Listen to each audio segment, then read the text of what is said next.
Alright, we're going to continue our discussion here of the central nervous system, looking at the ventricles of the brain. Last time we talked about the various regions of the brain and their specific functions.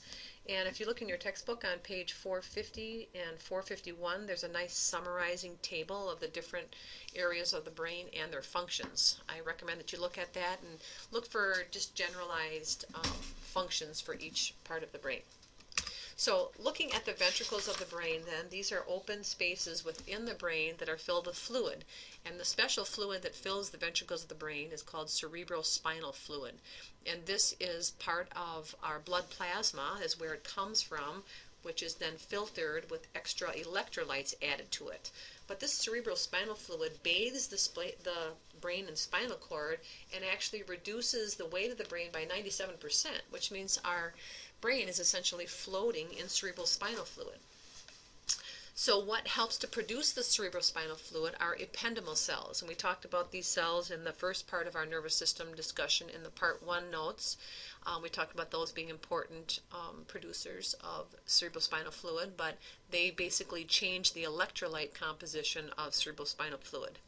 The fluid portion of CSF comes from plasma, our blood plasma, which is the liquid portion of our blood. The only difference between CSF and blood plasma, other than the different electrolyte balance, is the absence of numerous proteins. There's a lot less proteins in cerebrospinal fluid than we would normally find in blood plasma. So these ventricles, remember we had the lateral ventricles and then we had the third and fourth ventricles shown in this diagram, which really kind of show the direction of circulation as well. So we had the lateral ventricles, remember, that are underneath the corpus callosum, and this little cluster of red here, that's the choroid plexus, and that's we saw those in our sheep brains. We were able to pick it out of the lateral ventricles. It was kind of a brown mushy substance that we saw in the third ventricle and the lateral ventricles. The choroid plexus is a cluster of capillaries. Here we can see capillaries that are lined by ependymal cells.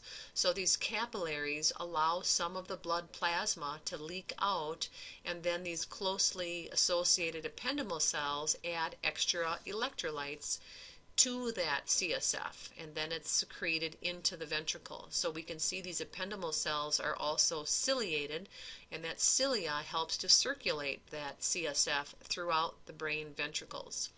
So we have the third ventricle here. Remember, we have the cerebral aqueduct that carries it to the fourth ventricle. We see more choroid plexus in that ventricle where it's producing more cerebrospinal fluid, and then it's circulated over the surface of the brain. Remember, we have the subarachnoid space, which is right below the arachnoid mater. And then there's these little outpouching of the subarachnoid space called arachnoid villi, and this is where some of that excess CSF leaves this space and enters the venous system, the veins, which is the superior sagittal sinus, and then that is filtered back and recirculated via the bloodstream. So we have a production of CSF from the choroid plexus, and then a circulating of that with the help of the ciliated ependymal cells.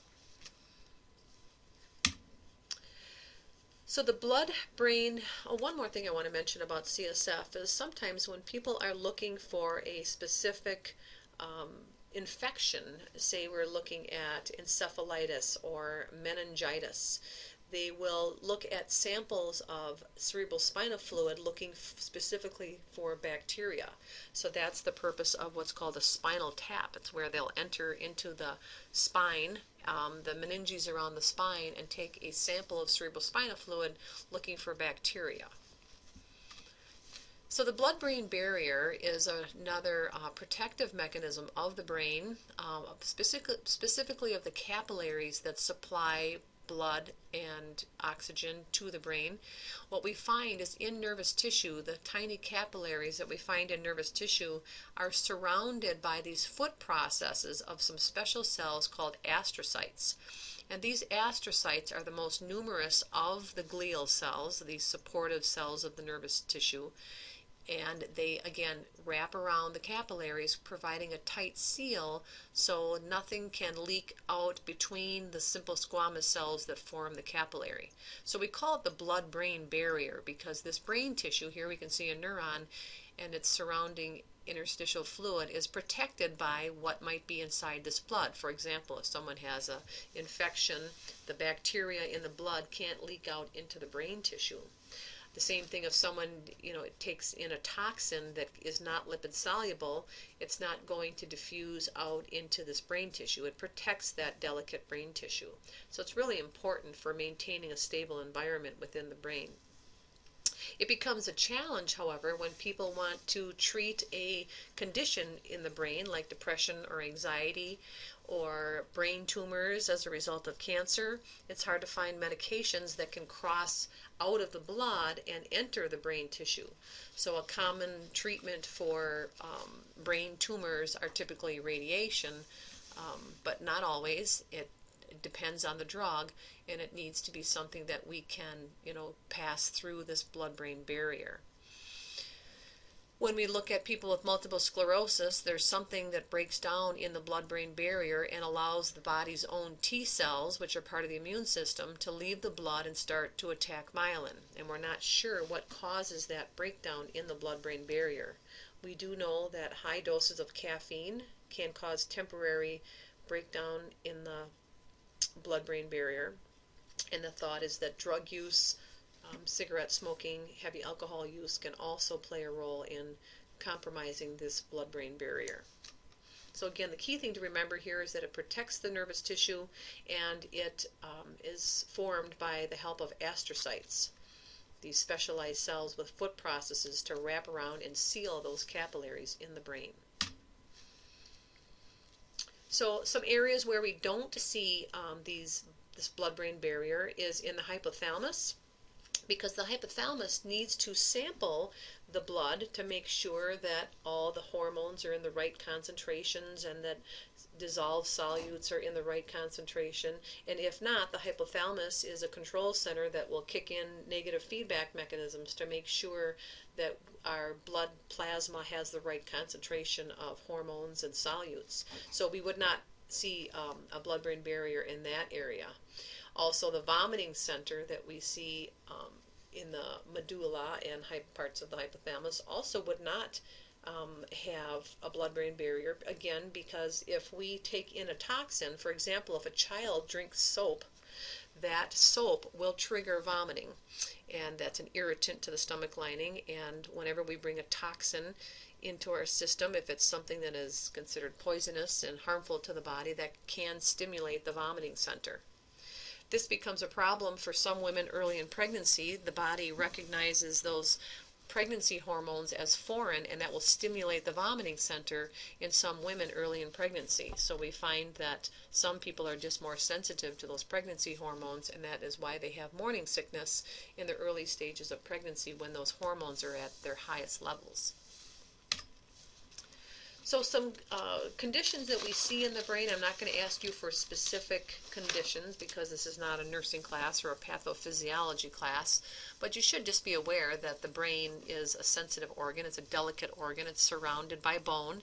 So if you would damage the bone, that would damage the brain tissue, or if you have excess inflammation due to hitting the brain, with a trauma and a car accident, or snowmobiling accident, skiing accident, motorcycle accident are common reasons that we see brain injuries. That can cause the brain to swell, and that swelling can cause someone to enter a coma and be unresponsive.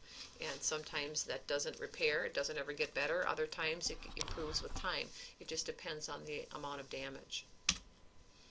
So when we look at common problems that we see in the hospital of people with brain injuries, a number one problem is stroke, and that's where a blood clot is blocking a cerebral artery and depriving the brain of nutrients and oxygen, and as a result those cells die, and then the person may have loss of sensation and paralysis.